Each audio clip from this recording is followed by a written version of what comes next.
Hey Iron, do you want to hear a story? Let's go to the library then.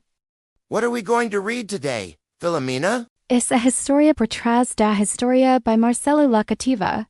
It is about several short stories that happened during the Second World War. Today, it's Chapter 2, The Impossible Mission of the United States Rangers. It was just before dawn when Lieutenant Colonel James Rutter gathered his men inside a dimly lit military tent. A large map of Normandy was spread out over a weathered wooden table. He pointed firmly to a location etched in red pencil point, Duhok. Around him, the soldiers of the 2nd Ranger Battalion stood in silence, their faces drawn with tension and steeled determination. Clad in M1941 uniforms marked with unit insignia, they listened intently, the faint hum of distant aircraft vibrating through the canvas overhead and the flicker of low-hanging lamps casting shadows over their expressions. Far across the English Channel, the objective loomed. Point Duhok was a formidable 30-meter cliff that jutted violently from a narrow strip of beach, barely wide enough for a man to stand on at low tide.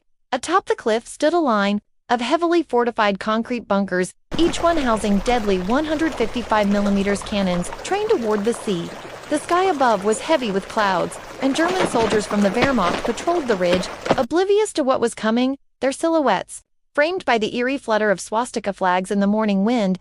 As the first light broke, the Rangers approached the French coast aboard amphibious landing craft, but something had gone wrong. They were off course. Disembarking on the wrong stretch of beach, the men had no choice but to march to full kilometers through soft sand, burdened with heavy packs and M1 helmets, their uniforms soaked and their boots sinking with every step.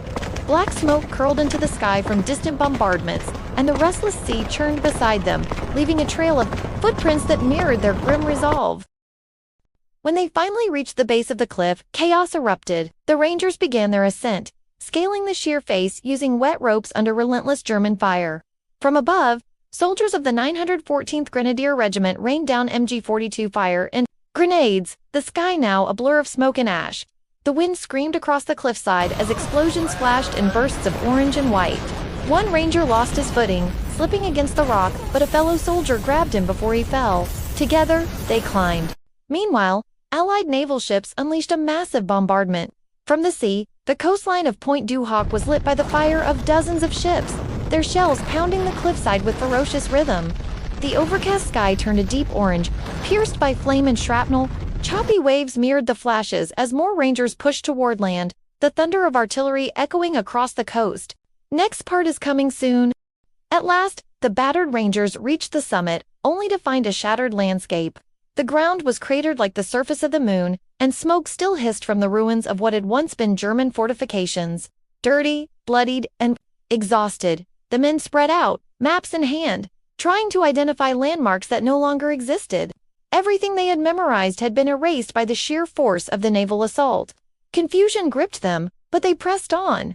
Then came a revelation. The feared 155mm cannons were gone. German prisoners revealed that the guns had been relocated days earlier. Refusing to abandon the mission, the Rangers searched the area with the help of local French civilians. Nearly 600 meters inland, hidden among trees and stacked wooden crates, they found 5 of the 6 cannons being prepared for transport. Without hesitation, they destroyed them using dynamite and fire, ensuring those weapons could never be turned against the Allies. As the sun began to set on June 6th, only 75 of the original 225 Rangers remained standing. Their mission, though costly, was a success. Today, Point Duhok stands as hallowed ground American soil on French land, its battered bunkers and cavernous craters preserved as a haunting tribute to the courage, sacrifice, and resolve of the men who climbed the cliffs.